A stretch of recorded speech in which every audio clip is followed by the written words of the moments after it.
Olá! Hoje estamos aqui no estúdio gravando mais um Pode Criar. Nosso convidado hoje, Abrão Slavutsky. Nós estamos inaugurando também uma nova modalidade, com 2 entrevistadoras, porque o nosso entrevistado hoje é muito bom, de muita qualidade, e então Nádia Bandeira está aqui conosco, né? Psicanalista pelo Espaço Criar, trabalha na clínica Espaço Criar, e então nós 2 nos encorajamos hoje, né, Nádia, para entrevistar o Abrão.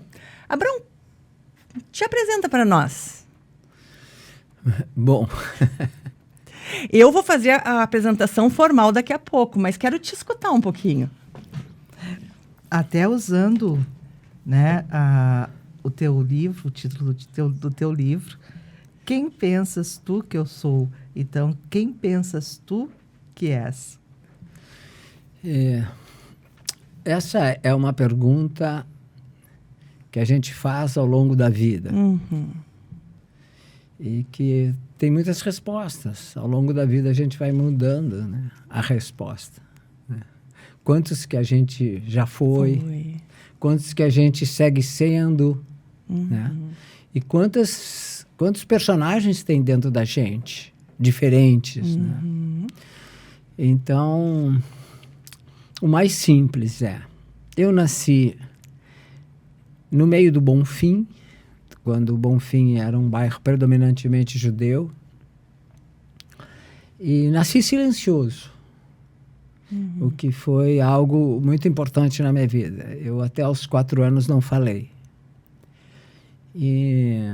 Então, isso é como eu me apresento, porque é algo que me marcou. Né? Depois a gente pode conversar um pouco sobre essas questões, até para que a gente possa entender que quando a gente nasce, muita coisa influencia a gente, antes mesmo de nascer. A questão do nome, acho que contar um pouquinho da minha história contigo também, né? Tem a questão do nome, tem a questão se nasceu menino ou menina, tem a questão de o que aconteceu com a família antes do nascimento da gente, né? Ou seja, existem muitas histórias. Um pensador francês disse que a gente é um antigo futuro sujeito. Por quê? Antigo, porque antes da gente nascer, a gente já tem ou um pai ou uma mãe, já tem avós, já tem antepassados, né? Que, por incrível que pareça, nos marcam, mesmo que a gente não tenha conhecido, porque marcaram nossos pais, entende? E já nascemos com uma expectativa. A gente já nasce com expectativas, com desejos inconscientes, né? Enfim, então, antes da gente nascer, já tem, por isso, antigo. Futuro, porque tem todo um caminho a percorrer, né, que a gente não sabe. Né? Por exemplo, vocês iam começar essa entrevista perguntando sobre o humor. Bom, o humor entrou na minha vida muito cedo, através de um personagem que a maioria das pessoas talvez não conheçam, mas está no YouTube. E marcou o século XX, e é considerado, assim, dos maiores humoristas de todos os tempos, que é Charlie Chaplin. Então, vocês 2 são jovens, e quando eram crianças, provavelmente o Vagabundo, do Charlie Chaplin, não era filmes que vocês viam. Podem ter visto depois. Mas na minha infância, eu com 4, 5 anos, 6 anos, meu herói era Charlie Chaplin. E tanto é um herói que no Humor é Coisa Séria eu dedico um capítulo para ele. Né? Então, muito antes da psicanálise, muito antes de eu saber quem eu sou, já tinha esse personagem silencioso e que fazia horrores de coisas maravilhosas. Era um homem muito simples, entende? E marcou profundamente o cinema, né? Ou seja, o mundo, ele era um herói, ele era recebido nas capitais, milhares e milhares de pessoas, né? Ele transformou o cinema numa arte popular, né? Ou seja, para o povo. Né? Então, essa figura marcou a minha vida. E passa também por isso que tu nos contava da tua história de não ter falado até os 4 anos, uma identificação com o Charles Chaplin. Como é que foi? A primeira palavra, antes da Nádia sentar aqui, a Kátia já começou. Abrão, tu vai falar sobre o trauma. Para eu não ficar traumatizado. Sim, sim. Eu sentei aqui, está aqui, né? Eu anotei trauma. Ela começou. Não, ela já te traumatizou. Exatamente. Né? Mas eu avisei antes. É bom. Mais ou menos. Eu sentei, ela disse trauma. Bom, então, claro, eu nasci, digamos assim, todo ser humano, absolutamente todo, quem está nos assistindo, talvez eu possa estar dizendo uma novidade para algumas pessoas. Vocês perguntaram, mas como? Eu traumatizado? Eu não tenho trauma nenhum. Não, todo mundo tem trauma. O trauma não é um nome feio, ele é assim, pode ser chocante, né? Mas faz parte da vida. Então, trauma é uma palavra que ela vem não da psicanálise propriamente dita, né? Uma palavra que já existe, né? Como, sei lá, tantas outras palavras, né? Não foram criadas por Freud, pela psicanálise. Mas por que a gente tem traumas? Bom, porque quem nos cria, felizmente, são seres humanos, não são seres perfeitos, entende? E nós, quando entramos na vida, nós somos seres que precisamos ser erotizados. Com certeza. Porque, ou seja, nós, 3, os outros 2 que estão ali gravando, todos somos seres erotizados. E nós, pequenininhos, somos seres erotizados por seres adultos com uma sexualidade já desenvolvida, e nós, pequenininhos, somos acariciados. Algumas zonas sim, outras zonas não. Essas zonas sim são as zonas que mais nos excitam, mas nos excitam porque elas foram erotizadas. E não são erotizadas todas as zonas iguais, entende? Então, isso aí já como se fizesse toda uma geografia, né? Da questão erótica. Então, o trauma, ele faz parte da vida. Na verdade, tem 2 tempos o trauma. Tem o primeiro tempo de um trauma, que talvez não seja perfeitamente percebido, e no segundo tempo, esse segundo trauma faz com que o primeiro ganhe um significado especial. Né? Então, por isso que se fala em 2 tempos do trauma. Um trauma que acontece e um segundo trauma. Por exemplo, a gente tem uma perda. E essa perda, né, uma perda. Então, essa perda, de repente, ela produz um grande impacto sobre a gente, mas essa perda, na verdade, ela está conectada a outras perdas. E essas conexões, nós temos que ver como é que elas aconteceram. Né? Então, brincando. Sim.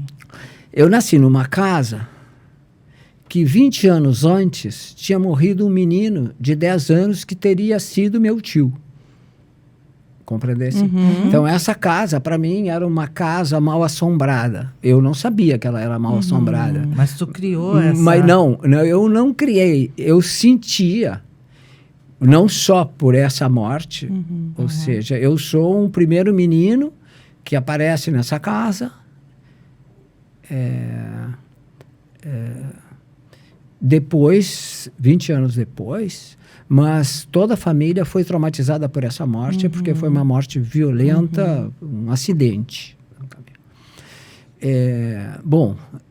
Então, isso aí foi importante. Mas depois, dentro dessa casa, tinha, por exemplo, uma empregada que me cuidava quando meus pais iam ao cinema, e eu me lembro dela, e ela contava historinhas para crianças tais como: um dia entrou um ladrão e matou os donos da casa por baixo da cama com uma faca. É uma historinha infantil, traumática. Que bela babá. Que loucura. E aí vocês dizem assim, bom, então, o que a gente faz com isso? Bom, a gente tem que trabalhar dentro da gente Por exemplo, essa história dessa empregada, eu nem me lembro de ter contado em análise, porque eu estava tão absorvido com essas outras histórias. Mas isso tudo aconteceu numa casa que para mim era complicada. Claro. Entende? Eu tive uma avó que me dava muito amparo. E eu fiquei sabendo que ela disse assim, não se preocupem que ele não fala, porque ele entende tudo. E ele vai falar. Na cabeça dela, ela tinha confiança absoluta. Isso tranquilizou, né, a família. a família. Mudei de casa, entre 4 e 5 anos, comecei a falar. Tudo. Então, é interessante como essas coisas ocorrem. E, para mim, por exemplo, eu não quero ter outra história. Eu não gostaria de ter uma história diferente da que eu tive. A gente tem que buscar, com o tempo, a fazer as pazes com a história de cada um. Nádia, está querendo perguntar. Estou sentindo isso. Não, é porque me lembrou Rubem Alves, que tem um livro que diz... Se a minha vida fosse... Eu não lembro agora bem o título. Se a minha vida fosse diferente. E ele diz, logo no primeiro parágrafo, que não. Eu não queria que minha vida fosse diferente. Porque a vida que eu tive me tornou a pessoa que eu sou agora. E é mais ou menos isso que tu está dizendo. Né? Que essa história da tua vida, de tu ter feito... morado nessa casa, né, até os 5 anos, essas histórias infantis, né, que os contos infantis são traumáticos, as histórias infantis são traumáticas, e tem um papel na criação no psiquismo da criança, né? E não te transformou naquilo que tu és hoje, né? E então ainda bem que essas coisas aconteceram na tua vida, porque a gente te tem aqui na nossa frente, com essa riqueza toda, né?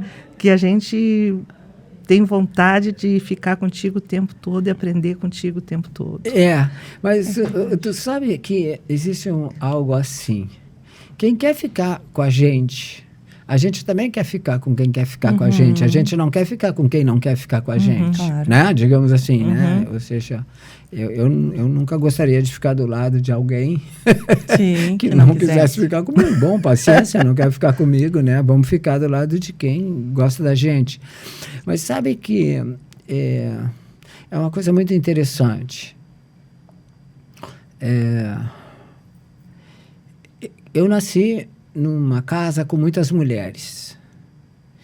E se isso foi difícil, foi também uma forma de eu aprender a enfrentar mulheres com poder, e eu pequeno, né? Eu era o menor da família, né?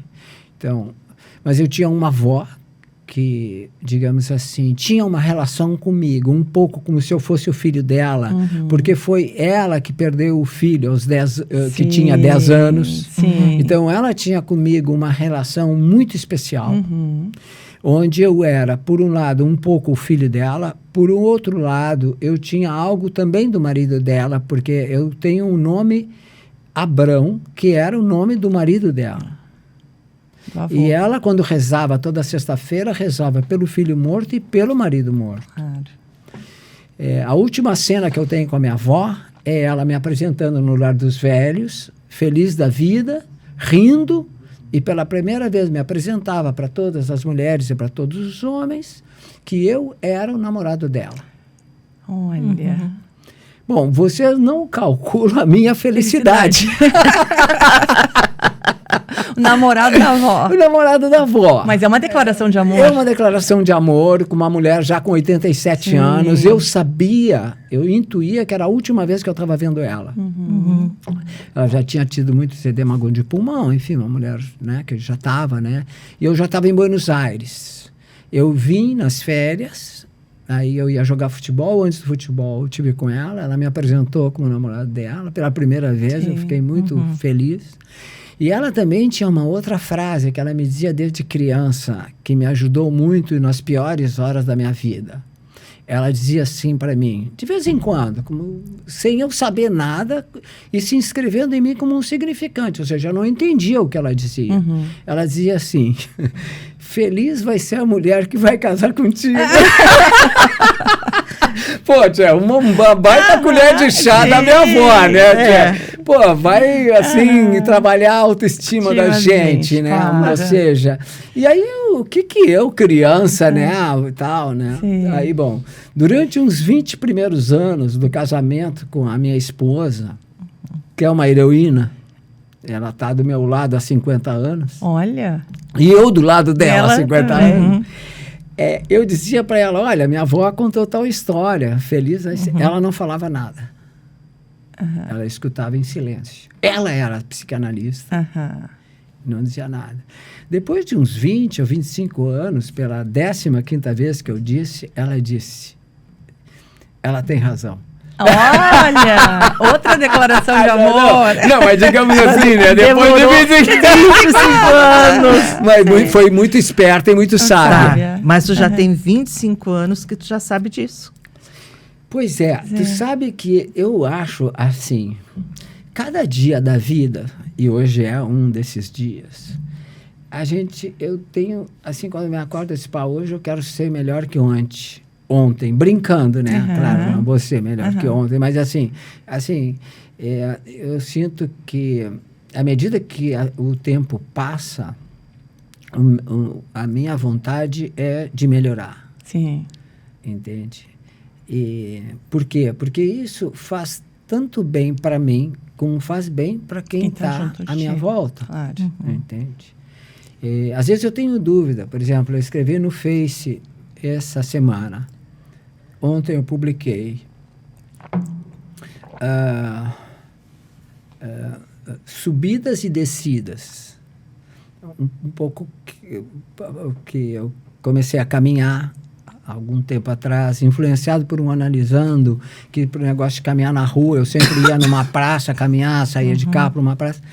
E num determinado momento tem uma subida muito íngreme.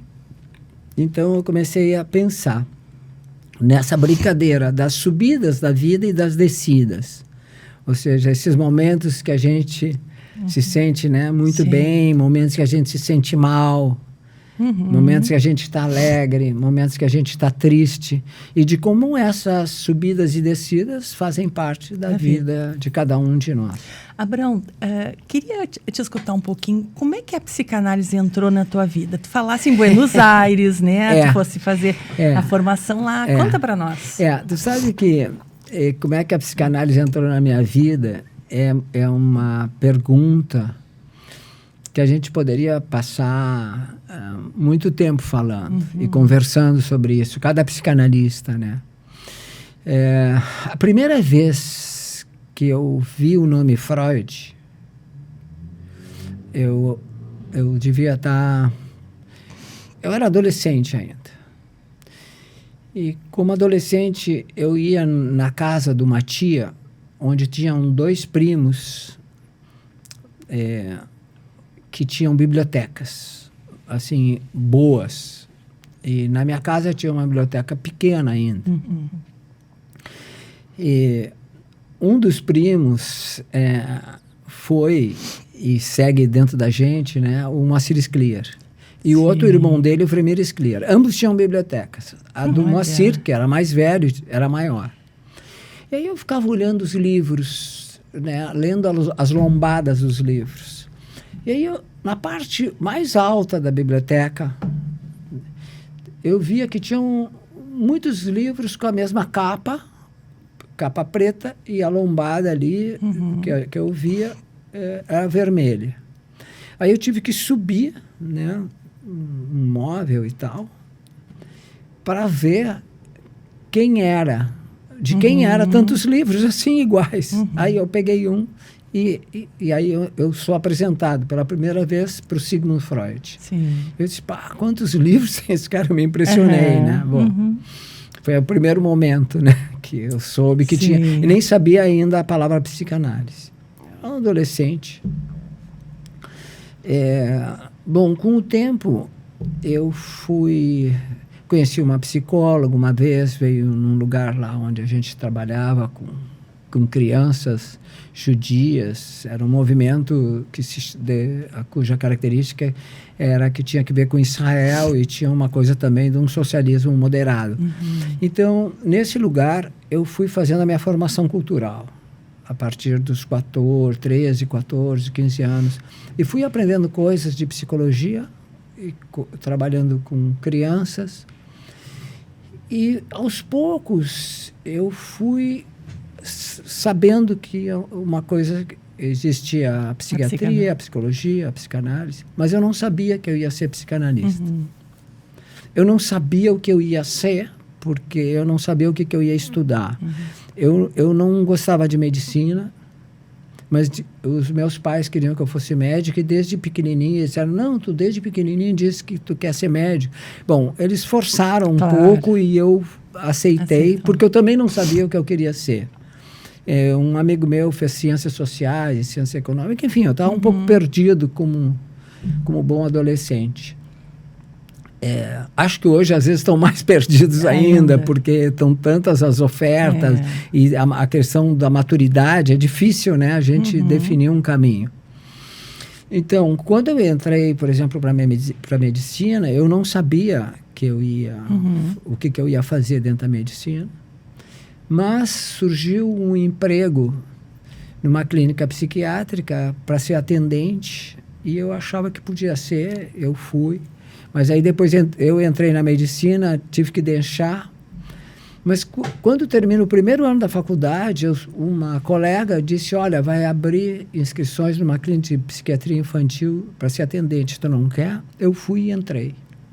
Aí trabalhei 1 ano e eu vi que eu dava para coisa. Ou seja, eu fazia plantões e eu trabalhava bem com as crianças relativamente, gostava das crianças, os psiquiatras eram Salvador Célia, Luiz Carlos Osório, Nílio Fischner, enfim, era uma turma assim, de vanguarda, uma turma de vanguarda. E eu gostava muito, né? Fazia comentários, de noite eu tinha que fazer um relato, eles liam e tal. Bom, então, ainda não tinha certeza que eu ia fazer psiquiatria, nem tinha certeza que, muito menos a psicanálise. Mas, e também eu achava que, assim, que havia uma marca da psicanálise na década de 60, em Porto Alegre, que os psicanalistas eram muito conservadores. Não é. E eu sempre tive uma tendência mais vinculada a uma coisa da justiça social, em função dos profetas da Bíblia, né? Ou seja, eu sempre fui pacifista, contra a guerra, tudo isso influenciado pelos profetas da Bíblia. Eu tenho toda uma influência bíblica, né? Do Velho Testamento, é claro, né? Eu brinco, uma das coisas que eu gosto do Velho Testamento é a questão da invisibilidade, né? Nós, psicanalistas, trabalhamos com a invisibilidade, né? O aparelho psíquico é uma coisa invisível, a realidade psíquica. Os sonhos, a gente vê, mas é uma imaginação, né? Sim, a gente sonha, né? Entende? E os atos falhos, para a gente perceber, a gente tem que poder escutar. Entende? Né? Então, não é uma coisa também. Então, e a psicanálise, depois nós vamos conversar um pouco, ela trabalha a piada. Entende? Então, que é uma coisa desprezível. Como o sonho era desprezível e como os atos falhos eram desprezíveis. Ele olha para mim e ele sabe... Não, é porque tu quer fazer... Eu percebo que tu tem vontade de perguntar, eu não tenho problema. Porque assim, ó, uma pergunta que não quer calar é: torna-se psicanalista ou nasce-se psicanalista? Não, sinceramente, eu acho que a gente não nasce... essa é a minha hipótese, né? Tudo é uma brincadeira, né? Eu acho que a gente não nasce psicanalista, eu acho que a gente não nasce artista. A gente nem nasce homem, nem nasce mulher, por incrível que pareça. A gente se transforma. Entende? Isso é uma coisa que vai sendo construída. Sim. E eu usei assim uma figura de linguagem. Não, claro, é uma imagem. Uma Não, imagem. mas é que também tem uma expressão assim, pá, esse nasceu para ser Médico. poeta, ou médico, ou nasceu para ser poeta, ou Sim. nasceu, entende, para cantar, Claro. nasceu para dançar. Eu acho que quando a gente nasce, a gente está muito determinado pelos desejos dos outros. Entende? O meu pai, com o tempo, por exemplo, ele foi entendendo um pouco o que era isso de ser psicanálise, um pouco. E um dia ele me contou um sonho dele. Foi bacana, né? Aí eu brinquei, né? Nós estávamos caminhando. Tu já era psicanalista. Eu já era psicanalista. Fomos conversando sobre o sonho dele, brincando. Sim. Entende? Então, eu achei legal ele ter me contado um sonho. Sim. Então, assim, o que aconteceu comigo? Assim, concluindo essa pergunta tão interessante de como é que é. Então, eu fiz a faculdade de medicina sem saber o que eu ia fazer dentro da medicina. Quando, no 5º ano da medicina, eu fiz psiquiatria, eu vi que dava para coisa. Mas lá pro primeiro, pro 2º ano, já me falaste que dava para coisa. Eu dava para coisa, mas eu não tinha confiança nem a mínima certeza. Mas depois, com o tempo foi passando, se criou um grupo, onde eu era assim, dos mais jovens, sempre eu com a coisa dos mais jovens, agora já eu digo eu com os jovens. Não, mas assim, tinha um grupo onde tinha já psiquiatra formado há muito tempo, outros que estavam começando a psiquiatria, eu era estudante de medicina, e era um grupo que tinha uma característica. Era um grupo que tinha uma característica rebelde. Nós éramos um grupo que nos envolvemos muito com um psicanalista famosérrimo que se chama José Bleger, um psicanalista argentino. Foi o primeiro psicanalista a escrever sobre psicanálise dialética materialista, por exemplo. Então, e ele tinha uma visão, vamos dizer assim, social-democrata, né, da vida. A questão da justiça social era uma questão importante. E ele tinha uma cultura fantástica. E nós ficamos encantados com ele, os jovens rebeldes da geração 68. Sim. Porque eu sou da geração 68. Sim. Né? É claro que fazem...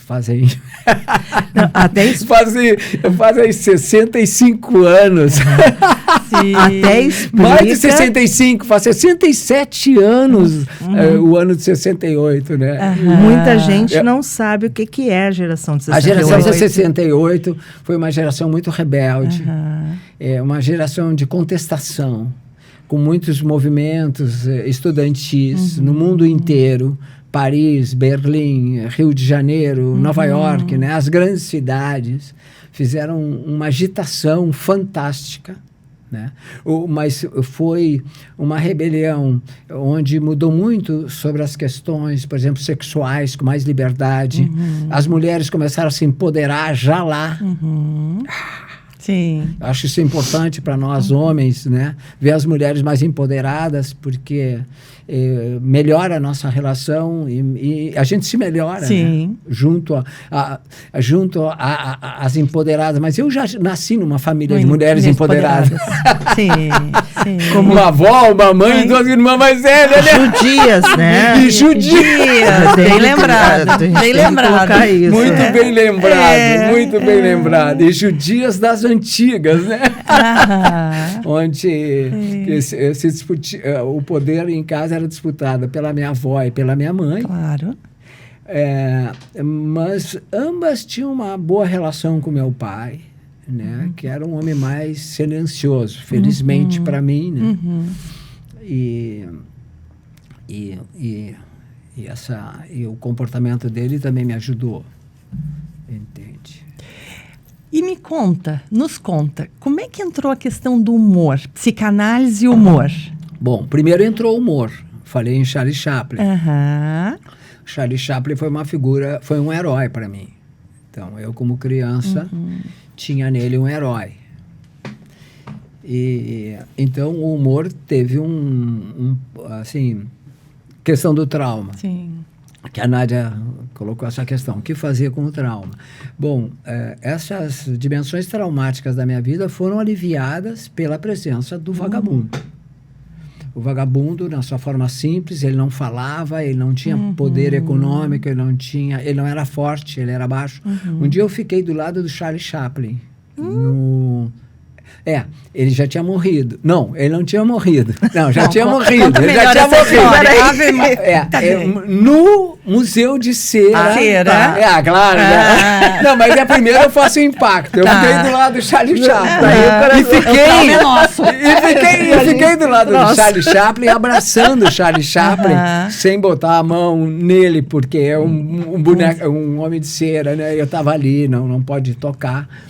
E aí foi tirada uma fotografia, nós somos exatamente na mesma altura, mais ou menos. Né?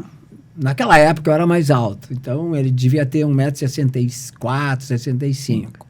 Então eu estava do lado dele, né? E naquela época eu usava bigode, e aí então, quando se via a fotografia, eu disse assim, pô, mas como vocês são parecidos? Assim, de altura, um certo sorriso e tal, bom... Então, assim, ele foi uma figura importante psicologicamente na minha vida. Sim. Outra coisa que é importante foi o humor judaico. Ou seja, a forma de inventar as mães judias é com humor. Sim. Quer dizer, o que fazem os filhos? Inventam histórias sobre a mãe judia.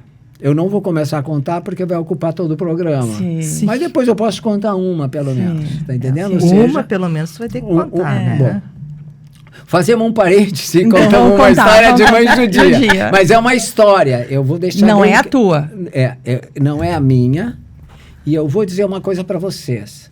O que eu conto na vida é só histórias. Nunca eu conto piada. Sim. E depois eu vou explicar por quê. É muito importante isso aí do ponto de vista psicanalítico. Vejam só. Uma mãe judia morreu. Porque as mães judias também morrem. Não, digo, né? Sim, tem que esclarecer, porque é super mãe e tal. Aí, não, bom. Aí, então, ela morre e ela deixou um texto para um dos filhos que ia fazer o túmulo e que ninguém podia ler e só podiam ler depois, quando tirasse o pano preto de cima do túmulo, né? Que faz uma cerimônia, etc., e que ela queria que aquilo constasse no túmulo dela. Queridos filhos, queridos netos, querido esposo, ela botou todo mundo ali, queridos amigos. Eu amei muito vocês e vocês muito me amaram. E me sinto muito grata a todo mundo. Mas eu bem que disse que estava me sentindo mal. Sim. Ou seja, esse é o humor judeu. O que ela fez? Todo mundo ficou culpado. Claro. Ela avisou que vinha se sentindo mal. Então, ela morta produzindo os efeitos. Bom, essas histórias e milhares de outras, os judeus jovens foram inventando como uma forma de acertar conta com a mãe judia. Mas as mães judias não se importam muito. Elas querem que falem delas, porque são mulheres muito narcisistas. Ainda bem que elas não sabem o que é a palavra narcisistas. Elas podem perguntar a Abraão o que é narcisista. Não é nada muito importante. Mas, digamos assim, são mulheres muito narcisistas. Elas sempre querem estar na primeira página do jornal. Na contracapa, elas dizem, por que a contracapa? Por que não na capa? Bom, então eu tive, assim, uma mãe judia, uma avó judia, 2 irmãs judias, tias judias. Eu só podia me casar com quem não era judia. Que foi com quem eu me casei para minha felicidade. Por quê? Porque eu já tinha judias demais na minha vida. Eu era um judeu rodeado de judias. Claro. Mas as judias perguntaram, mas por que não casou com uma judia? Foi um escândalo. Com certeza. Foi um escândalo. Ali tu já era rebelde. Sempre fui. Geração 68, rebelde total. Mas por que a questão da rebeldia? O que é a rebeldia? é uma forma própria de pensar.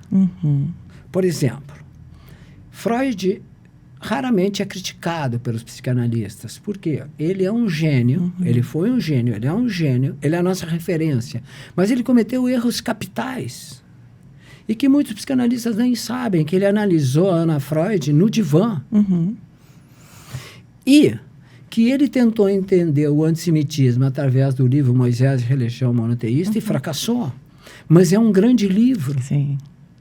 E ele quis, na verdade, entender a relação dele com o pai dele, o que me parece uma coisa mais do que justa. Sim. Mas ele não se deu conta disso, porque ele não pode ser, ao mesmo tempo, nesse sentido, pelo menos o analista e o analisando. A gente tem que, com o tempo.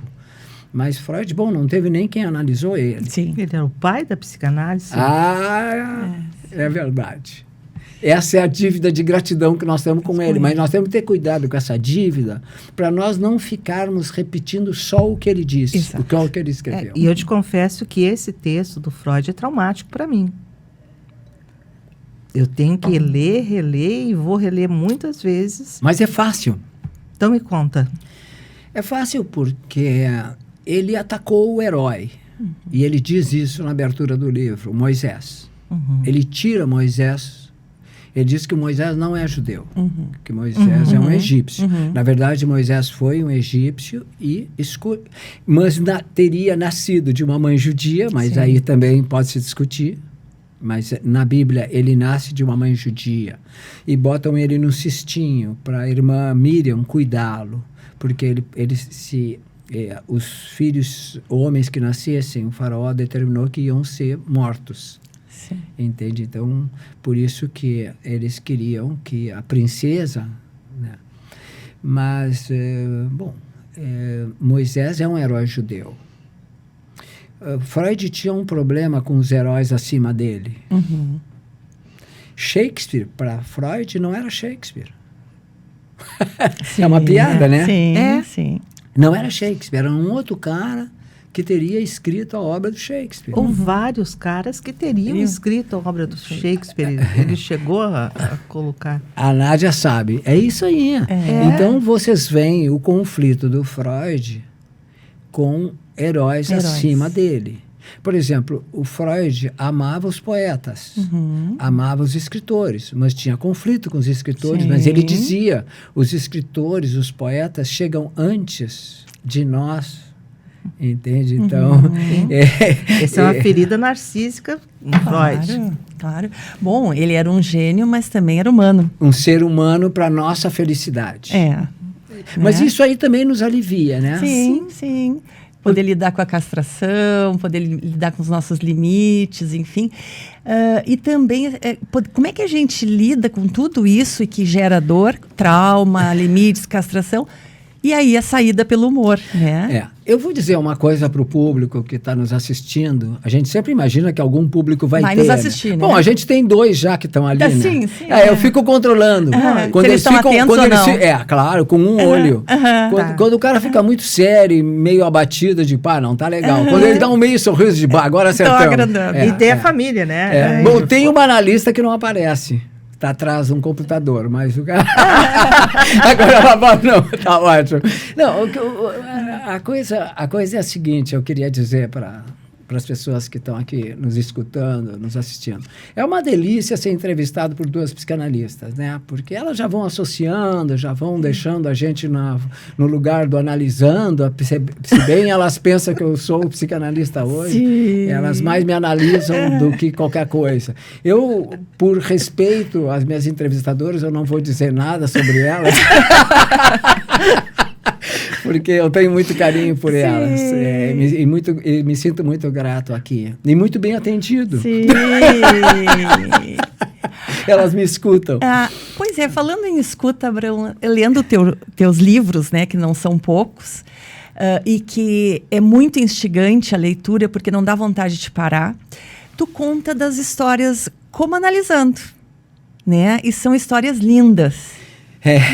Porque a gente, digamos assim, para mim é mais fácil contar uma história minha Mas Sim. eu também eu conto a história de meus analisandos, porque eu analisei muita gente lá em Buenos Aires, foram 7 anos. Eu já analisei gente, sei lá, de Santa Catarina, até de São Paulo, que teve por aqui e tal, não sei o que mais. Ou gente do interior, aí é mais fácil, mas aí tu muda o nome, enfim, faz as coisas que dá para contar sem problema e sem ferir ninguém. Eu sou, assim, bastante cuidadoso. Quando eu digo para um analisando, eu digo, eu vou pegar isso, se eu mudo e posso contar, ele disse assim, eu ficaria muito feliz até que tu botasse meu nome. Bom, mas assim, tem uma história com a minha analista que tem que ver por que o humor é uma coisa tão importante.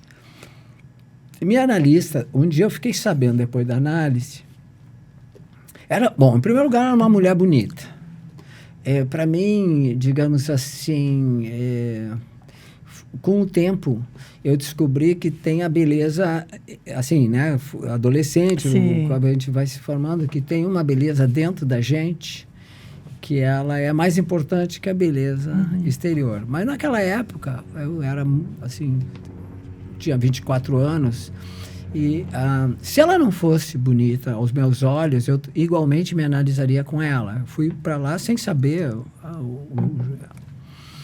Mas ela era séria. Ela era séria. O supervisor dela, depois que eu não estava mais em análise, disse para mim, ela era uma psicanalista muito kleiniana e muito dura. Eu não precisava saber disso, mas ele me contou, tudo bem. E assim foi. Ou seja, então foi um duro aprendizado.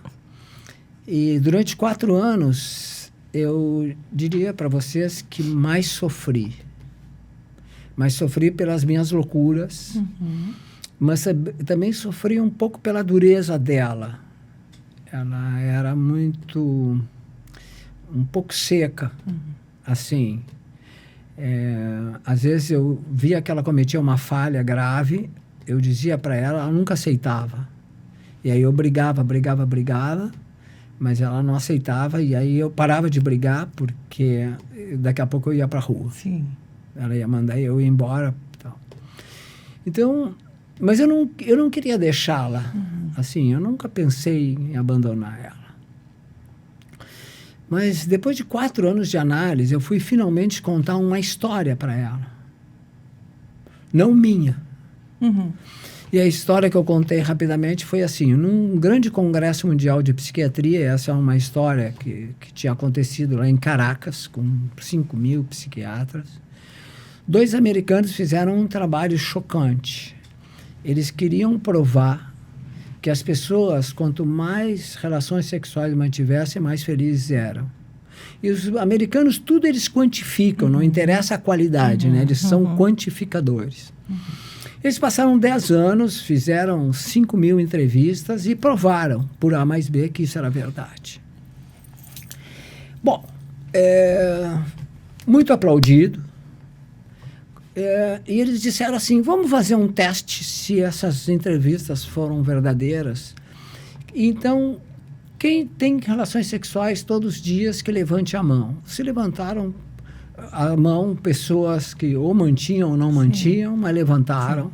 Depois, uma vez por semana, levantaram. Depois, uma vez por mês, levantaram menos. E os caras felizes. E aí, depois eles disseram assim, quem tem relação sexual uma vez por ano? Para concluir. E se levanta um velhinho, bem mais velho que eu, de bengala, eu ainda não uso bengala, vai levantando devagarinho, e calmo e sereno. Um choque. E eu estou contando isso para ela. Agora estou contando aqui. E aí, perguntam para ele, por favor, em 10 anos nós nunca vimos isso. E diz que o velhinho só dizia, é hoje, é hoje, é hoje. Ele se entusiasmou com...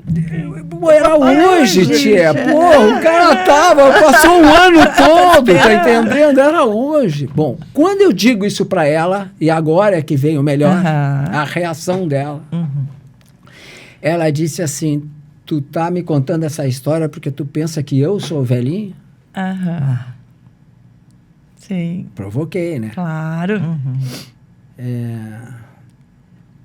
Aí eu ri um pouco, eu disse, não tinha pensado. E tal. Aí queria aquele clima e disse assim, e porque ela sorriu pela primeira Sim. vez. Quando ela sorriu, e eu fiquei contente porque ela Ela sorriu, sorriu. ela diz assim para mim, porque tu escutasse meu sorriso como se tu tivesse penetrado em mim. Olha. Ouvem só! Eu estava ali no pico do Everest. Aham, Aí você, claro. como tu estava no pico do Everest? Tu estava no divã deitado? Sim, eu estava no divã deitado, mas me imaginei no Sim. pico do Everest. Claro. Porque impossível, depois de 4 anos levando pau, Sim. eu ter reconhecido por ela que eu a penetrei e fiz ela rir. Golaço. Mas tu penetraste ela, talvez, através do humor. Aí Do que humor. tá por que eu sou fã do humor. Claro. Entende? Porque o humor ajuda. Uhum. Infelizmente, no mundo da psicanálise, e aí eu digo com todo carinho e com todo amor, mas eu tenho que dizer, os psicanalistas não gostam muito do livro A Piada e a Sua Relação com o Inconsciente. É um livro longo, um livro meio obsessivo, Freud era obsessivo, ele está sempre classificando e tal, não sei o quê, tá entendendo? Então, às vezes dificulta. Ele conta belas histórias, mas no meio das classificações, as belas histórias um pouco se perdem. Então, não se estuda. Ponto número 1.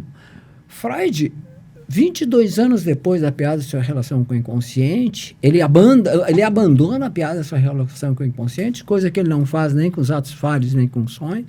Mas em 1927 ele escreve no 10º Congresso Internacional de Psicanálise um texto sobre humor, Sim. que tampouco é muito estudado e tampouco é valorizado. A questão do humor não é colocar o humor na psicanálise, nada disso. Lacan, que foi um dos poucos que deu bola para a questão da piada, e num seminário sobre formações do inconsciente, ele trabalha a questão da piada, porque é a piada e a sua relação com o inconsciente que a gente já vai trabalhar. Por exemplo, nesse caso, que o que eu contei foi uma piada, porque vocês riram, Sim. por isso que eu disse que era história, vocês poderiam não achar graça. Sim. Até o nosso companheiro O Pop. ali que está gravando, ele riu, quer dizer, reconheceu como Sim. piada. Quem reconhece a piada não é quem conta, nunca. Sim. O contador de piada é chato, porque ele começa a contar uma piada, 2 piadas, 3 piadas, 5 piadas, e ele quer que a gente ria. Claro. Então, eu não conto piada. Sim, esses dias tu Só com dizia história. numa outra atividade, uma coisa, eu não sou humorista, Exatamente. né? Mas não é que eu não gostaria de ser. Sim. Eu não sou humorista, eu não sou poeta, eu não sou artista, mas eu sou amigo dessa gente. Claro. Eu sou amigo dos humoristas, eu sou amigo dos poetas, eu sou amigo dos artistas, porque eles nos fazem bem, Sim. entende? Mas o que diz o Lacan sobre a interpretação? Ele diz que a interpretação, ou a pontuação, como gostam de dizer os lacanianos, ela está para o lado do Witzig. O Witzig é uma palavra alemã, sem a pronúncia alemã que eu estou fazendo, que vem de Witz. E Witz é como que mot d'esprit, a palavra espirituosa, não é bem a piada, mas a gente também pode fazer uma piada, entende? Ou seja, né, tu faz a piada no momento, né? Tu não conta uma piada, Sim. entende? Sim.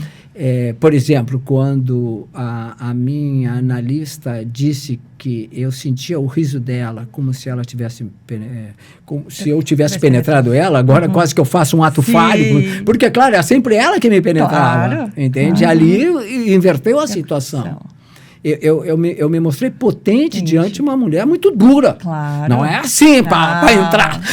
E sem saber que ela era kleiniana. Sem saber. Mas a Melanie Klein, naquela época na Argentina, ela era a rainha soberana. Sim. Eu estou falando de início da década de 70. Ela reinava. Melanie Klein escreveu muita coisa boa, fez muita coisa inteligente. Tem um livro como Inveja e Gratidão, que é um livraço, e ela colocou muitas coisas muito boas, entende? Não é uma questão de desprezar Melanie Klein. Não. Ela foi uma mulher também de dura, uma coragem, né? de uma rebeldia incrível, muito criativa. Nós estamos falando que ela era uma pessoa dura, não? Uma pessoa dura, mas ao mesmo tempo ela era muito sensível. Sim. Ela tinha ideias maravilhosas.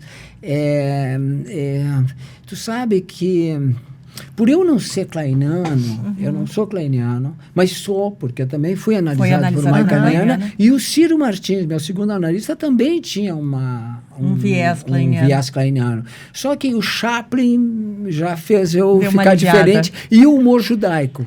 Eu sou um cara muito ligado ao humor judaico e ao humor brasileiro, né? Sim. Ou seja... Sim. E a gente não pode esquecer que ela era uma mulher do tempo dela. Se ela não agisse dessa maneira, talvez ela não fosse escutada.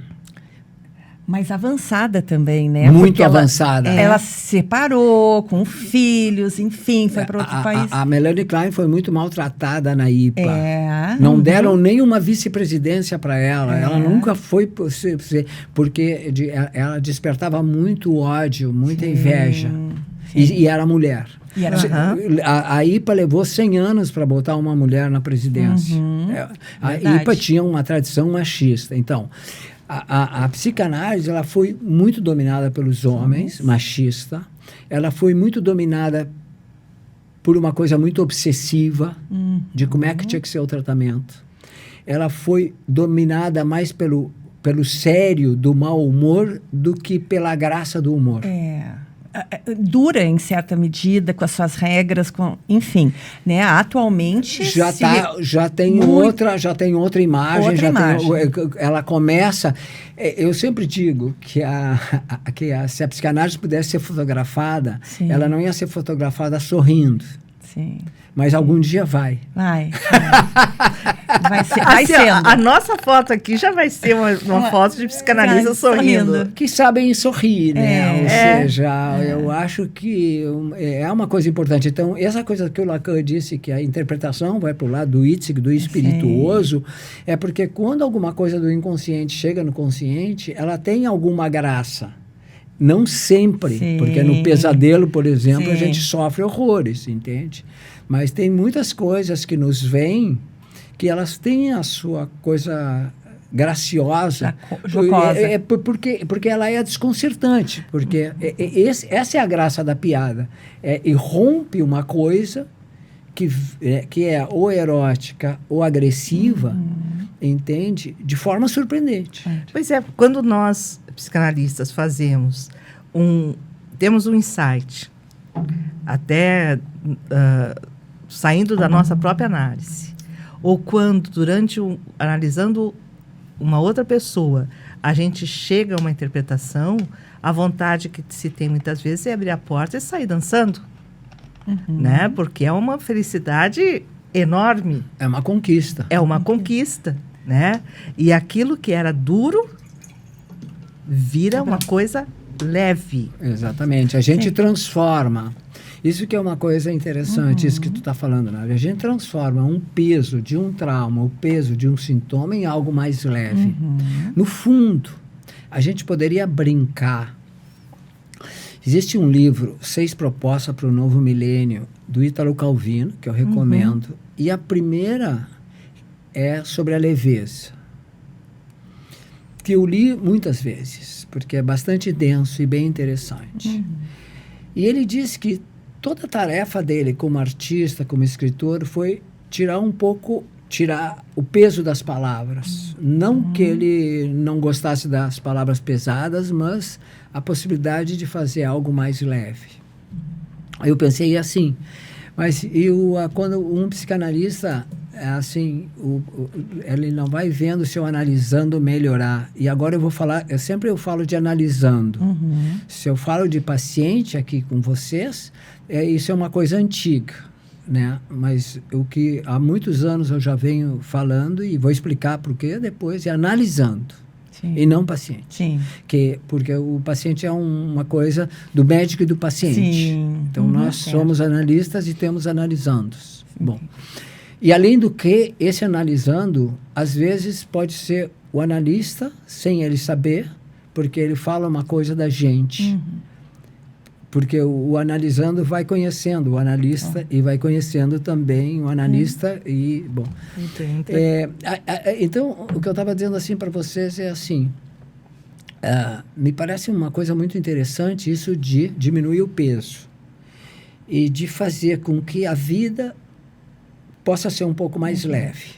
Recém agora, por exemplo, até posso mostrar aqui para vocês uma coisa muito interessante. Eu recebi aqui um comentário, né? Porque, claro que, digamos assim, eu recebi um comentário sobre o que eu escrevi sobre as subidas e descidas. Sim. Então, o cara escreve assim, que não tem dúvida e tal, que ele gostou muito do texto, mas, na verdade, ele não pensa tanto nessas subidas e descidas, mas mais que a experiência da vida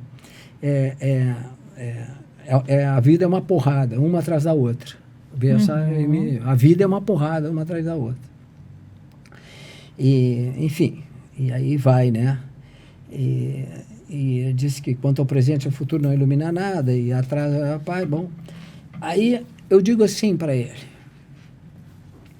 Eu respondi, às vezes, 3 pontinhos, só às vezes, és mais para o trágico, que existe, e é power, é poderoso. Ponto. Tento mais para o humor, 3 pontinhos, nem sempre consigo. Sim, maravilhoso. Bom, então, o que eu procurei fazer é diminuir o peso dessa visão tão pesada e tão sofrida da vida. E agora, vocês podem me perguntar, mas e as pessoas que sofrem muito, como é que elas vão poder ter algum humor? Por exemplo, em dor de dente, dá para ter humor? Mas uma dor de dente de verdade? Sim. Não dá. Por quê? Diz Freud, a alma fica dentro da dor do dente. Dentro do dente. A nossa alma fica pequenina, porque Isso foi um problema enquanto eu escrevia Humor é Coisa Séria, que eu não sabia ainda que esse seria o título. Eu disse assim, mas pode o humor ser tão importante assim? E as pessoas que sofrem, as pessoas que têm tragédia, tristeza, sofrimento. E isso me martelava e me questionava. Aí vocês disseram, mas como é que, de onde é que veio a coragem de chegar ao fim do livro? Porque é um livro que durou anos para ser feito. E foi difícil fazer. Tanto que eu nunca mais comecei um livro só com um tema. Eu tinha que criar os capítulos. Humor infantil, onde é que eu ia descobrir material? Até que eu descobri uma coisa. Que havia dentro dos campos de concentração humor. É lindo. Aí você diz, não dá para acreditar. Dentro de um campo de concentração, dentro do campo de extermínio, vai ter humor. Não é possível. Era o que eu pensava. Aí comecei a procurar humor no Holocausto. E aí encontrei uma tese de doutorado com entrevistas feitas com gente que esteve presa e que não foi morta, né? Sobre que tipo de piada que se fazia lá. E um dia eu falei com um doutor em História que trabalhou no Museu do Holocausto em Israel, e eu disse assim, mas como é que podia ter gente fazendo graça dentro do campo de extermínio? Ele disse, Abrão, cada um foi para dentro do campo como era. Os religiosos rezavam. Os que gostavam de política discutiam política lá dentro do campo. Né? E quem fazia piada, muitos continuaram fazendo. Dentro do campo. Aí eu até conto no livro Humor no Holocausto e várias piadas de, claro, onde a questão da morte estava sempre presente. Mas então, quando eu vi isso, eu disse, eu vou terminar meu livro. Porque aí, então, eu me convenci que o humor era mais importante do que eu imaginava. Com certeza. E é preciso se falar sobre a morte, principalmente ali dentro, né, de um campo de extermínio, e fazer ela se tornar mais leve. Sabe que eu acho que sempre a gente tem que falar da morte? Eu concordo contigo. Eu vou contar uma historinha para vocês que aconteceu com Freud. Teve um médico americano chamado Simile Blanton, que ele ia cada tanto a Viena para fazer um mês de análise com Freud. Então ele chegava, sei lá, como era, ele fazia 6 sessões por semana, com 24 sessões, e ele não ia deixar no banco o dinheiro naquela época e tal, ele pagava todas as 24 sessões para o Freud.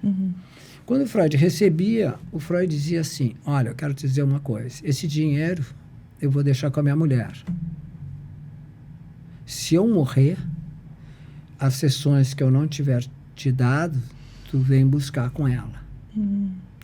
O Simile Blanton ficava quieto. Isso aí escreve o Simile Blanton num livro sobre a análise dele com Freud.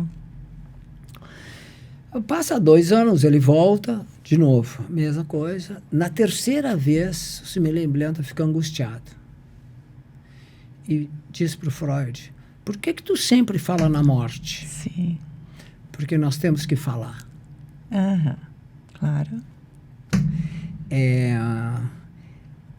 A questão da morte também está presente no humor, entende? E o que se faz com a morte? A ideia é um pouco assim. O humor não fica debochando da morte, o humor não tem uma atitude assim, mas ele pode ver a morte. E também pode sorrir diante da morte. Isso é uma coisa muito complicada e muito difícil, mas é interessante, porque tem muitas histórias vinculadas à morte. O humor, ele tem como função diminuir o poder do trauma. Ele tem como função diminuir o desamparo. Se eu sou capaz de rir de mim, se eu sou capaz de brincar com a psicanálise, se eu posso ajudar a outra pessoa a diminuir o seu sofrimento, bom, então eu estou cumprindo aí uma função, né? Então... terapêutica até, uma né? função terapêutica, Claro. uma função terapêutica, né? E eu nunca vou me esquecer uma psicanalista que já tinha feito várias análises, se analisou comigo, e às vezes eu sorrio durante a sessão, e ela fazia associações, e ela disse assim, pá, mas tu já pensaste em escrever que quando tu ri, tu desencadeia uma série de coisas, de associações na gente? Ela me disse. Eu disse, isso não seria para mim escrever, se tu quiser escrever um dia, tu escreve. Sim. Sim. Mas eu estava resgatando aqui algumas frases do teu livro, né? E diz assim, o humor é a versão amorosa do severo super-eu. Né? E uma outra, só para seguir, o humor é a capacidade simbólica de suavizar as dores da alma. Tu sabe que a origem um pouco foi que o Freud, no texto do humor, diz num determinado momento, o super-eu olha para o eu e diz, isso que o mundo era uma coisa de crianças para a gente brincar. É o único ponto, é o único momento em tudo que Freud escreveu sobre o super-eu que ele apresenta um super-eu suave, risonho, brincalhão. Todos os outros, o super-eu é o quê?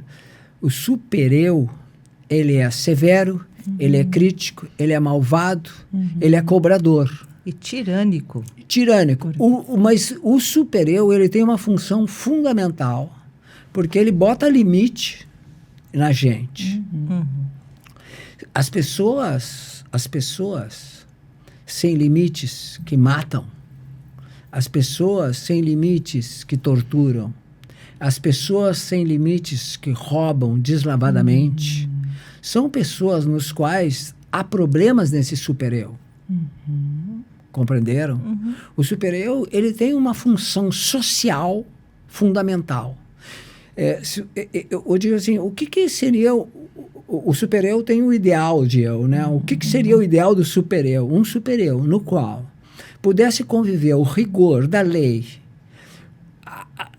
A gente poderia brincar com justiça social, com justiça, Tá entendendo? E também pudesse ser essa questão, né, de poder brincar, né? Se pudéssemos integrar isso. Um pai, vamos dizer, ou uma mãe que cumpre uma função paterna, que tivesse uma coisa do limite, mas também tivesse uma questão de brincar. Bom, infelizmente, o que predomina na sociedade é um super-eu, digamos assim, se a gente pudesse imaginar um super-eu social, né? Assim, super-eu a nível político, o nível da sociedade, né? No qual a paz não é buscada porque ela não dá lucro. Claro. A indústria de guerra que manda. Sim. A floresta, ela é maravilhosa e ela é essencial para a saúde. Mas as pessoas ambiciosas, e não são poucas, elas querem destruir a floresta para ter lucros da floresta. E matam a vida. Então, nós estamos num sistema que mata a vida. Mata a vida. Não protege a vida. Esse é uma questão muito complicada e que aí é que entra o velho Freud no final do mal-estar na cultura. O que vai vencer? A crueldade ou a gente, através da educação, dos poderes e tal, poder transformar a sociedade? Ele coloca essa questão, entende? E aí diz, mas Freud fala muito em crueldade, mas não imaginava os campos de extermínio que a gente teve falando nesses campos de concentração, que é um grande trauma do século XX e de toda a condição humana. E que existe até hoje esses campos de extermínio quando se fala nos imigrantes. Né? Essa visita, por exemplo, do Papa à Hungria é uma maneira, né, de ele estar abrindo, vamos dizer assim, falar ao mundo sobre isso. E a outra forma de se pensar em genocídio é o que aconteceu com os Yanomami.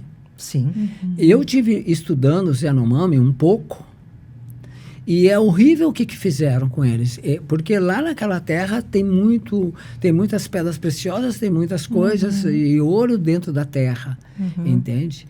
Então, eles matam os rios com mercúrio e querem expulsar os indígenas para se apropriar das terras, que é o que estão fazendo. E aí, os indígenas são mortos por causa que eles não têm onde beber, eles já não têm mais peixe para consumir, eles não têm posto de saúde para procurar.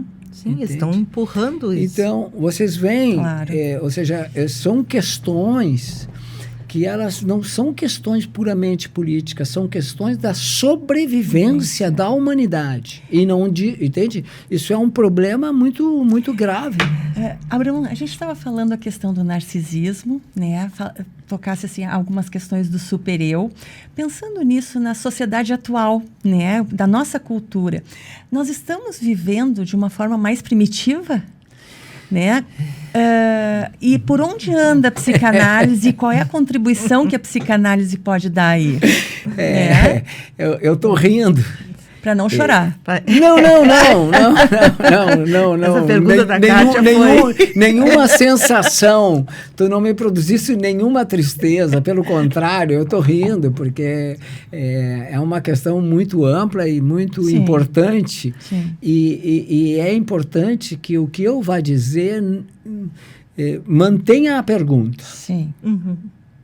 Isso é importante. O que eu acho é o seguinte... eu oscilo entre um otimismo cético e um cético otimista. Ou seja, eu nunca perco essa dimensão otimista, mas nunca perco também essa cautela diante desse panorama. Nós não podemos ser ingênuos diante desse panorama e tal. Existe uma coisa assim, eu acho que a humanidade como um todo, ela tem uma dimensão de bastante crueldade.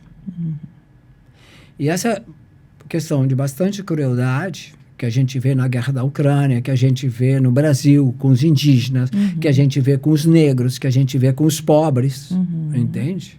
Né? Essa crueldade da sociedade. Que a gente vê na pandemia com 700 mil mortos, podia ter muito menos.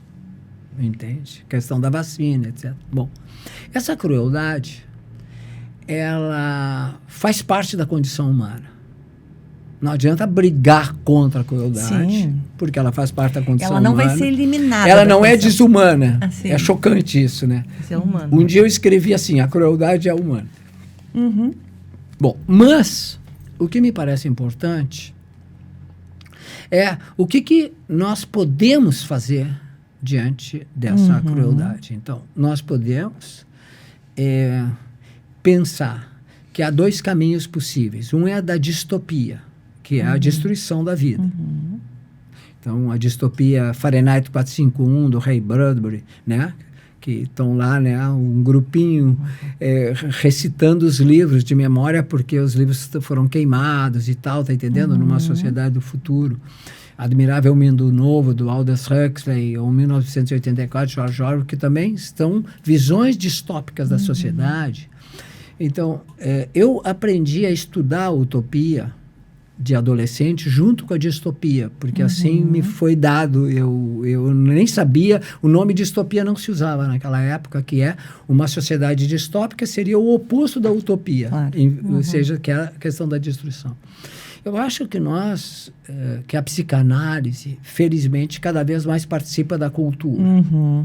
E participando da cultura, não só através das clínicas de atendimento, facilitados, como vocês fazem, mas participando da cultura a nível desse, como é que é? Pode criar. O pode criar, através do Pode YouTube. criar, também pode criar. Tem todo criar. esse sentido. Tal, ou seja, o que nós estamos fazendo aqui, se não é um trabalho pensado na sociedade? Exato. Na sociedade mais ampla. Entende? Quando tu falava assim do Face, né? Essa interlocução aberta com liberdade, é uma forma da psicanálise estar inserida. Exatamente. Ou seja, eu penso assim, nós temos que estar inserido com a cultura, com os artistas, entende?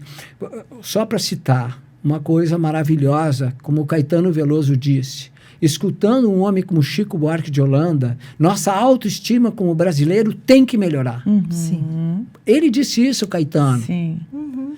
Entende? Porque o discurso do Chico, ele foi genial. Aí o que começaram as fake news? Não foi feito pelo Chico. Pois é. O cara faz com as letras dele, ele faz com a capacidade dele. Mas o Chico é tão genial que a gente diz assim, pô, não pode ser. Sim. Alguém que fez, mas é um fantasma. Shakespeare não pode ser. Não Moisés pode não é, não sei se tu me entende. Claro. Pode. E tem gente genial. O Van Gogh morreu com 37 anos, é dos maiores pintores do mundo, de todos os tempos. Sim. Entende? É um gênio. Então, nós temos que ter a humildade de aplaudir os gênios, de valorizar os gênios, entende? De respeitar os gênios, entende? Porque eles nos iluminam. Agora tu falou sobre Chico, se tu já morava, né, no meu coração e na minha mente, agora tu tomou conta total, né? Olha. Porque quando o Chico canta aquela música brasileiro, que ele abriu, acho que o penúltimo álbum dele, né? Que eu sou filho de baiano, pernambucano, quando ele resgata uma brasilidade, né, da nossa miscigenação, né, que nos levanta lá para cima. Não tem como a gente... Bom, então, escutando a Nádia agora, me ocorreu uma coisa. O que fazer, né? Eu acho que uma das coisas que nós temos que fazer, no meu ponto de vista, é declarar o amor ao Brasil. Ou seja, eu sou brasileiro, eu vivi em Buenos Aires, eu podia ter ficado toda a minha vida em Buenos Aires, eu tinha um apartamento lá, eu estava casado com uma brasileira, eu tinha uma filha argentina, eu já tinha um pequeno carro, eu tinha trabalho, eu tinha relações com as pessoas, eu estudava, ensinava, e aí eu decido voltar ao Brasil. E eu sabia que ia ser muito difícil. Porque eu vinha sem assim, um vínculo, né, com a Associação Psicanalítica Internacional, enfim, né? E cheguei aqui em 79, né? Mas eu acho que eu tenho, em alguns aspectos, eu tenho um pouco de ousadia, né? Ou seja, eu acho que a gente tem que ousar também, né? O humor é uma ousadia, né? Tem até um livro, né? Ousar Rir, né? Um livro do Daniel Kuperman, né? E tem um livro sonhador que saiu depois desse Imaginar o Amanhã, que é Furos no Futuro, do Edson Luiz André de Souza, né? Que é meu sócio nesse Imaginar o Amanhã. E ele fez o livro dele, Furos no Futuro, que é a questão da nossa potência, né? Ou seja, de auxiliar, de participar na construção, né, de um Brasil melhor, entende? E de um mundo melhor. Com humildade e sem a arrogância de ser herói e de ser salvador, mas contribuindo como vocês estão fazendo, entende? Com essa instituição aqui em Canoas, lá em Porto Alegre, tá entendendo? Vocês estão fazendo... Vocês têm um trabalho profissional, mas tem um trabalho social, também tem um trabalho cultural. E que reverbera, né? Porque mesmo assim, ó, a gente tendo aquela... o setting, onde estamos nós, nosso analisando, e o terceiro, que é o inconsciente, e seja lá outros tantos que estão ali presentes. Com a gente. Com a gente, né? Nós não sabemos, né? A gente vamos transmitindo, né, a esperança. Essa semana eu ouvi uma entrevista do Mia Couto, que mais uma vez esteve entre nós, em que o que me marcou que ele diz assim: nós temos que conjugar o verbo esperançar. Não o verbo esperançar que vem da palavra espera. Às vezes a gente tem que conjugar a partir da espera. Mas o verbo esperançar que vem de esperança. E tu sabe quem foi aqui? Eu vou brincar. Tá. Quem foi o primeiro a usar o verbo esperançar? Quem? Paulo Freire. Olha. Paulo Freire. Paulo Freire. Que é marginalizado pelos meios cultural muitas vezes. Mas, ao mesmo tempo, muito amado. Paulo Freire, ele é tão grande e tão poderoso, por isso que há uma ambivalência. Ele é muito amado e muito odiado, como Chico. Paulo Freire é dos brasileiros mais famosos no mundo todo. Porque ele criou o método Paulo Freire de educação. Ele fez a pedagogia do oprimido. Ele pensou nos oprimidos. E ele tinha uma formação católica. E Jesus Cristo, ele foi o líder dos poderosos ou dos oprimidos? Não, eu faço uma pergunta séria. Sério. Não, mas o Jesus Cristo, ele é o que é. Porque ele foi o líder dos opressores ou foi o líder dos oprimidos? Foi líder dos oprimidos, dos pobres. E segundo os judeus, o maior judeu que já existiu. Segundo os judeus, ele não foi o maior judeu que existiu. Agora, tem judeu que diz assim, isso foi um erro dos judeus. Mas eu quero dizer o seguinte, Jesus Cristo, ele nasce judeu. E morre judeu, não cristão. O cristianismo veio depois. Tu sabe qual é a grande questão, só para brincar? Porque deve ter muita gente aí que é apaixonada pelo Jesus Cristo. E nós estamos muito sérios. E eu tenho todo o respeito. É assim, se ele foi o Messias ou não foi o Messias. This is the question. Mas isso não tem resposta. E será que essa resposta importa? Um pouco sim, eu vou te dizer por quê. Porque os cristãos dizem, os judeus estão errados porque não reconhecem Jesus Cristo o Messias. Os judeus dizem, o Messias não veio porque a era messiânica não chegou. Não tem paz, não tem justiça na terra, que era o que os profetas diziam. Então, a avó do Amos Oz, que é um grande escritor de Israel, disse, para que fiquem brigando? Vamos fazer o seguinte, quando o Messias chegar, ou ele já esteve na terra e voltou e viu, ou ele não teve. Se ele já esteve na terra, então é o Jesus Cristo. Porque ele já conhece a terra.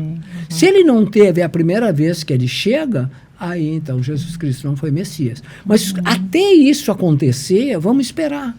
Não sei se tu me entende. Então, quem acredita que Jesus Cristo foi o Messias trazendo o amor, ótimo. Quem pensa que não foi, paciência. O povo judeu não aceita Jesus Cristo como Messias, mas eu penso que ele foi uma figura muito poderosa e muito importante.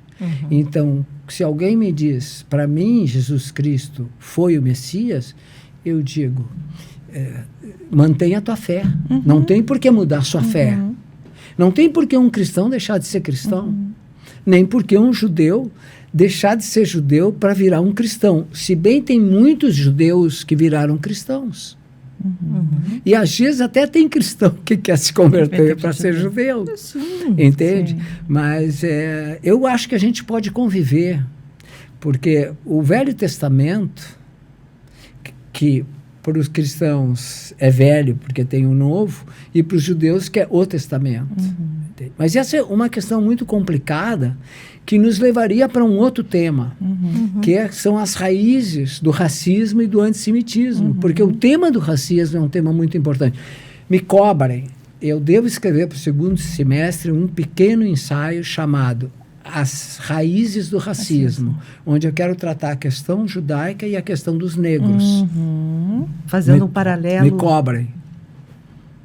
Entre eles? Não bem um paralelo, mas ambos sofreram muito o racismo. E como o Jean Paul Sartre, há mais de 60 anos atrás, escreveu um livro chamado Racismo, e aí ele trata a questão dos judeus e a questão dos negros, eu pretendo, digamos assim, tratar essas duas questões da forma como eu penso. Sim. E como eu tenho bastante sintonia com essa questão negra, com a questão do racismo, e que é uma questão importante para nós brasileiros, e agora os psicanalistas começam a estudar, né? É um grande tema, né? Eu tenho uma pergunta para fazer. Mas nós estamos nos encaminhando para o final. Por isso... Não, porque a turma ali que está trabalhando já está meio cansada. Os caras não param de falar. Não, tô brincando. É piada. Não, mas é que eu tenho que fazer essa pergunta, deixei para o final, porque é para os dois. Mas eu só tenho que explicar para quem está nos assistindo, ouvindo, que quem aparece somos nós três. Sim. Né? A Nádia, a Kátia e o Abrão. Mas nós estamos sendo filmados e gravados por uma dupla de gente muito boa, e quem eu me faço referência, porque a gente não pode esquecer... o Pop e a Dea. O Pop e a Dea, que nos acompanham. Pop? Então nós somos Pop? Nós somos Pop. Nós somos com Pop, por causa dele e a Dea. Por causa deles, Tá bom.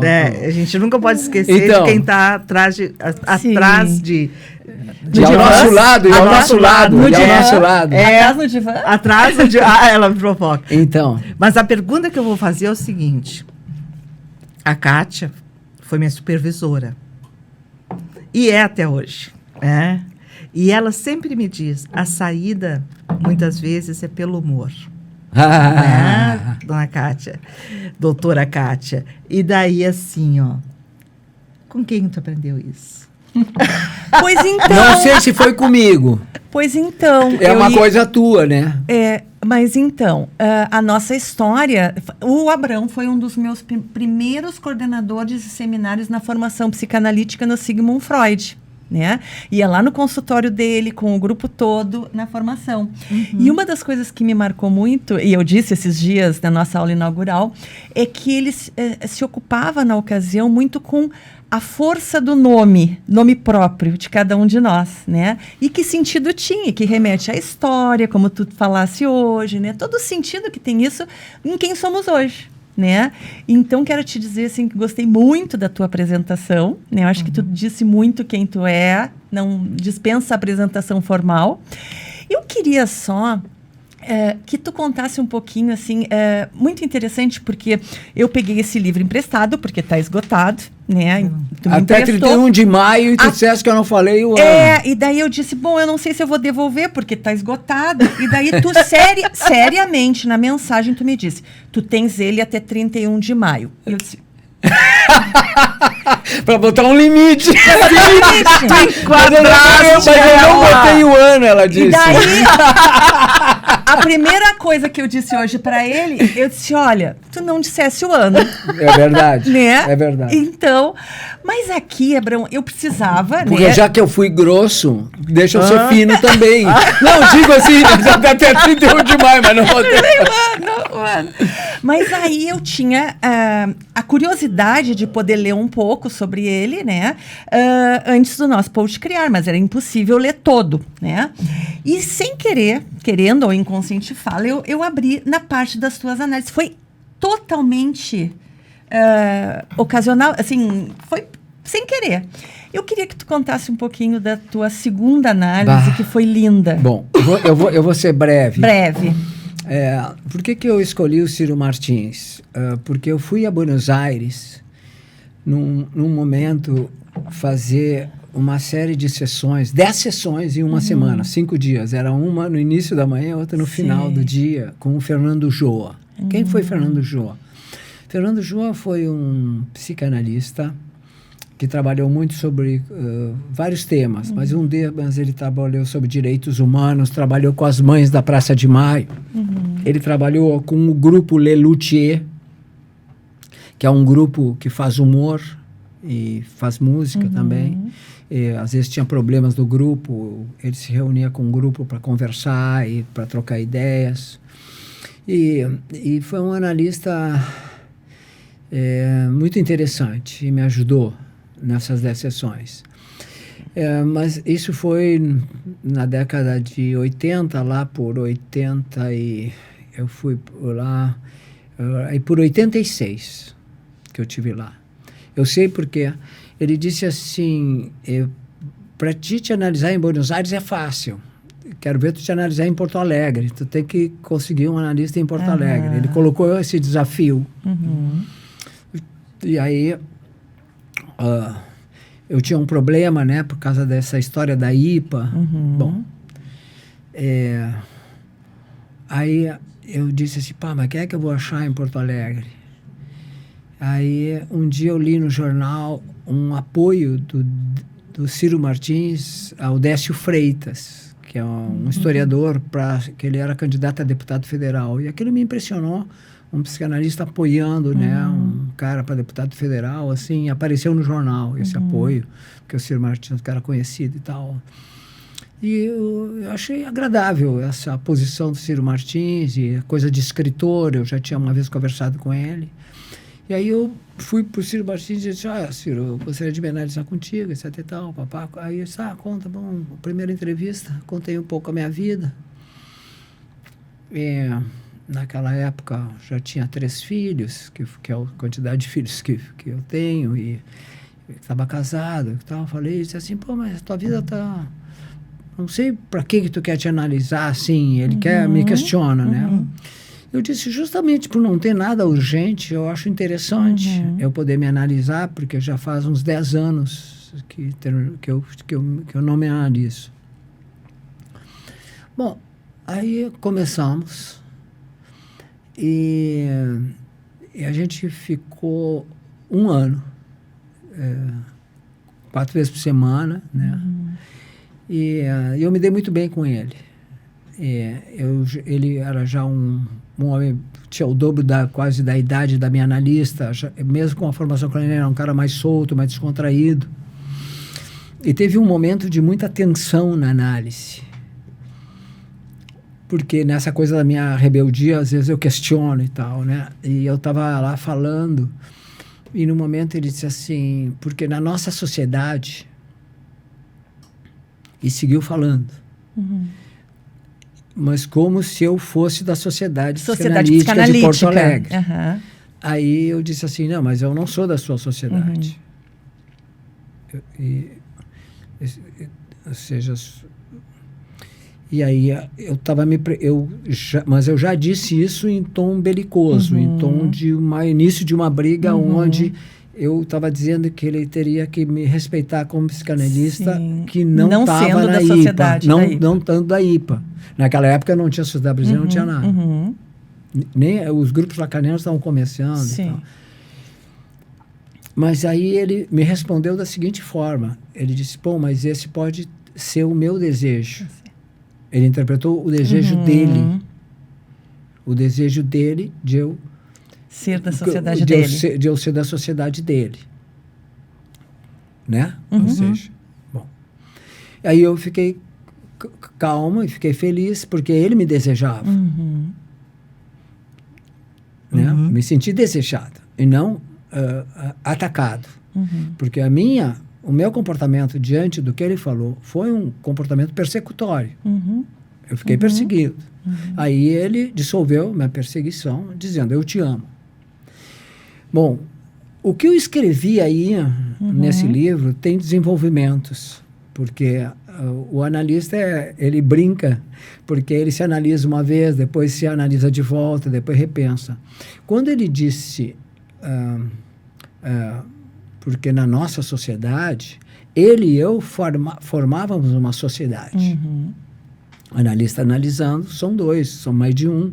Como se tem uma sociedade que a gente se forma, né, na análise. Mas aí tem um outro aspecto. E aí é um aspecto íntimo que não está no livro, mas eu vou dizer porque nós somos poucos aqui, são 1, 2, 3, 4. E depois, se alguém nos assistir, tem que aprender que isso faz parte da vida. Quando ele fala em nossa sociedade, ele está me puxando para perto dele. Ele está falando do amor dele, do desejo dele. E aí vem uma coisa que é a minha angústia homossexual, dessa intimidade, dessa aproximação com outro homem. Né? Mas quando ele foi suave e carinhoso, eu digo, bom, se é com amor, tudo bem.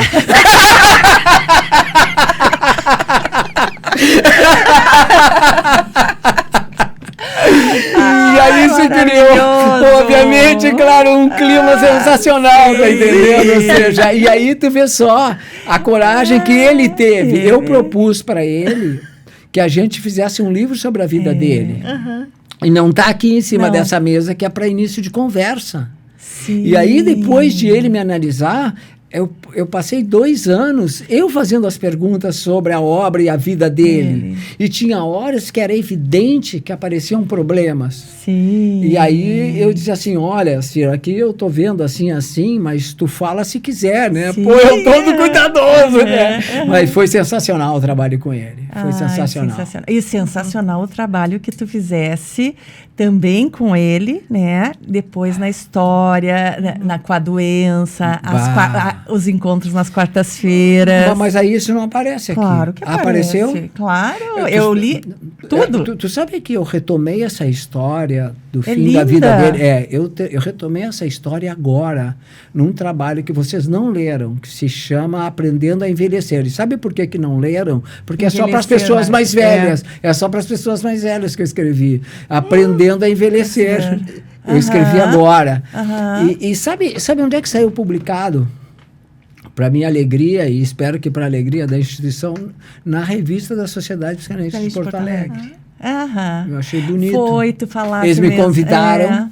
Sim, eu li sobre isso. Até tem na revista, numa revista que está lá em cima, na sala de espera. Sim, que bom. Que tem um briefing do texto que tu escreveste ali. E eu fui procurar.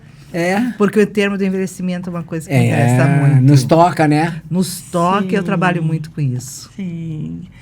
Bom, sensacional, tá? Mesmo é a nossa conversa, né? Eu acho que é para início de conversa, viu, Abrão?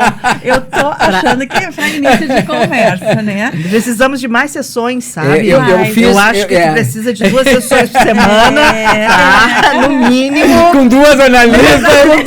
E com 2 assistentes. Para dar conta. Para dar conta e aberta para o público em geral. Bom, mas aí eu vou melhorar, eu tô contente. Tem esperança. Esperança. Bom, agora eu vou voltar melhor para casa Com e a certeza. minha mulher vai me receber e vai dizer, pô, mas por que tu tá tão alegre, tão feliz? Eu disse, eu tinha duas analistas, com 2 assistentes. Ah, tá maravilhoso. Paraíso. Paraíso. Bom, gente, então, assim, infelizmente, né, na condição humana, a gente tem que dar um limite, lidar com as frustrações, né? Queria aproveitar para apresentar alguns dos livros do Abrão, né? Transferências, Humor é Coisa Séria, Quem Pensas Tu Que Eu Sou e O Imaginar o Amanhã, Com né? Com Edson Edson Souza, né? Então, assim, super recomendo. Os que eu já tive a oportunidade de ler, os outros eu tô curiosíssima para seguir a leitura. E assim, ó, saio do nosso encontro muito feliz, muito contente. Acho que hoje a gente inovou, tendo 2 entrevistadoras. Primeira vez? Primeira vez. Primeira vez. E assim, de Que legal. Improviso total, né? Inovamos, criamos, nos rebelamos, né, contra o Estatuto Quo, né, aquilo combinado. Abrão, tenho muito a te agradecer, é um banho de psicanálise, a condição humana, a humanidade posta aqui entre nós, o humor, a poesia. Acho que estamos ajudando e em prol, e no caminho da humanizar a psicanálise também. E desmistificar o papel do psicanalista. Porque tu te mostraste muito humano aqui. Mas vocês sabem que quando eu vim para cá, me perguntaram, mas tu sabe o que vão falar? Eu disse, não, eu não quero saber, nós temos que conversar. Eu disse para ti também. Bom, vamos agradecer a nossa equipe de produção. Sim. Vamos. E vamos agradecer a quem está nos escutando e a quem está vendo, que a gente procurou fazer o melhor.